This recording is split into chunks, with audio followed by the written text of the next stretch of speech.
सभी को नमस्कार। उम्मीद करता हूँ आप सभी अच्छे होंगे। इतिहास का सबसे इम्पोर्टेंट चैप्टर है आपका जैन धर्म। अगर हम बात करें सबसे इतिहास का जो इम्पोर्टेंट चैप्टर है आपका जैन धर्म। आप सभी का स्वागत है मेरे यूट्यूब चैनल पे। तो आज हम जैन धर्म के बारे में डिस्कस करेंगे। इतिहास में अगर हम इतिहास की बात करते हैं तो जैन धर्म और एक आपका बौद्ध धर्म जो कि वेरी वेरी इम्पोर्टेंट होता है किसी भी एग्ज़ाम के लिए, या अपने ज्ञान को और इम्प्रूव करना है, या किसी भी कंपटीशन में आप एग्ज़ाम की तैयारी कर रहे हैं। जो जैन धर्म से या बौद्ध धर्म से संबंधित क्वेश्चन जो बनते हैं वो आज इस वीडियो में आपको क्लियर होगा।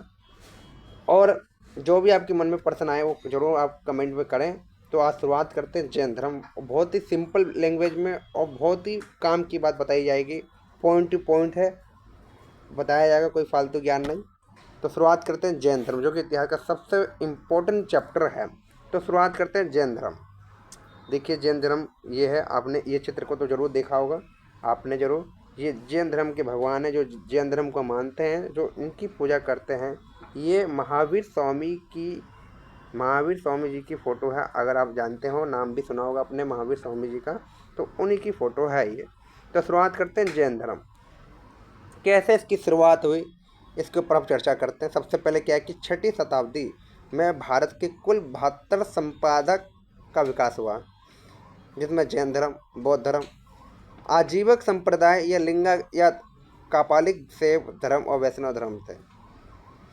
6वीं शताब्दी का मतलब है 500 ईसा पूर्व से लेकर 600 ईसा पूर्व के मध्य तक, यानी कि हम 100 साल के अंतराल को हम शताब्दी बोलते हैं और 10 साल के अंतराल को हम दशक कहते हैं। आई होप आपको पहले से मालूम होगा, नहीं पता होगा तो कोई बात नहीं। तो शुरुआत करते हैं जैन धर्म। जैन धर्म का क्या मतलब है? जैन धर्म संस्कृत के जिन शब्द से बना है, जिसका अर्थ है विजेता। ठीक है। जैन धर्म का मुख्य बिंदु है अहिंसा। अहिंसा था या अहिंसा है अभी भी, यानी कि नॉन वायलेंस। किसी भी प्रकार की लड़ाई झगड़े नहीं करना है। अहिंसा का मतलब ये होता है। और हमारे देश में अहिंसा के पुजारी के नाम से जाने जाने वाले महात्मा गांधी जी हैं, आपको मालूम भी होगा। इस धर्म के जो संस्थापक है वो ऋषभ देव थे। जैन धर्म के संस्थापक पूछे तो ऋषभ देव थे। पहले जैन धर्म के तीर्थंकर के रूप से जाने जाते हैं। जैन धर्म के पहले तीर्थंकर बोले तो ऋषभ देव, और जैन धर्म के संस्थापक बोले तो आपको ऋषभ देव ही मानना है। आगे चलते हैं। इसके बाद जैन धर्म के प्रवर्तक को तीर्थंकर कहा गया। ऋषभ देव जैन धर्म के पहले तीर्थंकर थे। मैंने आपको अभी ऊपर बताया कि पहले तीर्थंकर थे। तीर्थंकर का क्या अर्थ होता है? दुखों से परे संसार रूप को सागर को पार कराने वाला ही उसको हम तीर्थंकर कहते हैं। ऋषभ देव हिमालय पर्वत पर निर्वाण को प्राप्त किए थे।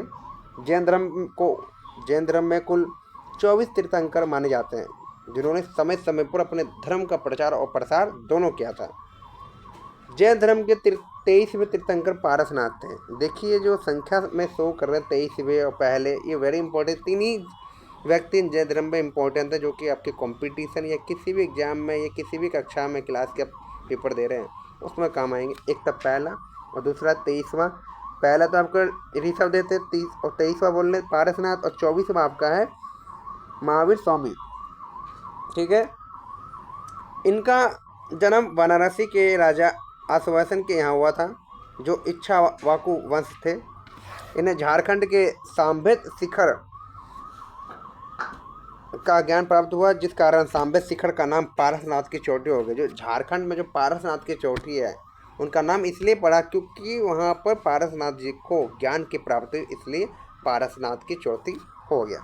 अब आगे चलिए। अगर कल को आपको जैन धर्म अपनाना है तो उन्होंने चतुरान धर्म दिए थे कि भाई 4 धर्म होना चाहिए, वही जैन धर्म को अपना सकता है, या वही लोग आए जैन धर्म में जो कि इन 4 चीज़ों को माने। सबसे पहले झूठ नहीं बोलना, नो लाइंग, यानी कि आपको सत्य बोलना है। इस धर्म में आके या इस धर्म को अपनाने के बाद आपको किसी भी प्रकार से झूठ नहीं बोलना है। दूसरा, धन संग्रह नहीं करना है, पैसे ज़्यादा इकट्ठे नहीं करना, काम चलाओ, जीवन जितने सर्वाइव हो जाए, लाइफ जितने में सर्वाइव कर लें उतना ही धन इकट्ठा करें, ना कि ज़्यादा। चोरी नहीं करनी है किसी भी प्रकार की। चौथा, हिंसा नहीं करना, यानी कि लड़ाई झगड़े किसी भी व्यक्ति से किसी भी चीज़ को लेकर नहीं करना चाहिए। तो ये 4 चीज़ हैं जो कि जैन धर्म को उन्होंने दिया। किसने? पारसनाथ ने। अब आते हैं वेरी इंपॉर्टेंट महावीर स्वामी। जैन धर्म के 24वें तीर्थंकर एवं अंतिम तीर्थंकर महावीर स्वामी हैं। आपने नाम तो सुना ही होगा, महावीर स्वामी जयंती बनाते ना, महावीर जयंती है। तो महावीर स्वामी जी के जन्मदिन पर हम उनकी जयंती बनाते हैं। ये जैन धर्म जी का प्रमुख त्यौहार होता है।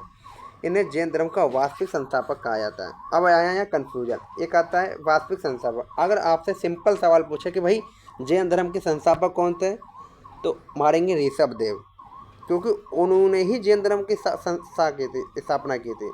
अगर वास्तविक पूछे, रियल बोले, तो आपको महावीर स्वामी मानना है। केवल आपसे पूछे भाई जैन धर्म के संस्थापक कौन है, तो संस्थापक पूछे तो ऋषभ देव ठोकना है आंसर। अगर वास्तविक पूछे तो महावीर स्वामी मानना है।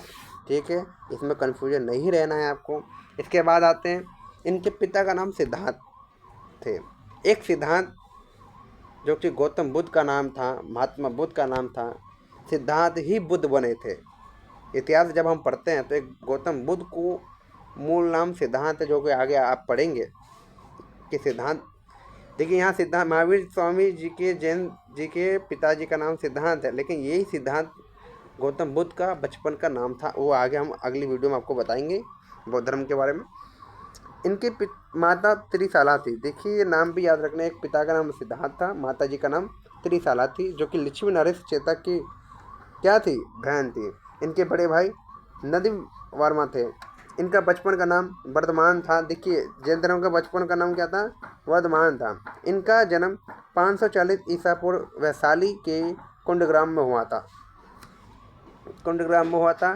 देखिए ये वैशाली कहाँ है? ये बिहार का एक फेमस ज़िला है, बिहार का फेमस ज़िला है वैशाली। ठीक है, जो कि वैशाली बहुत फेमस ज़िला है वैशाली।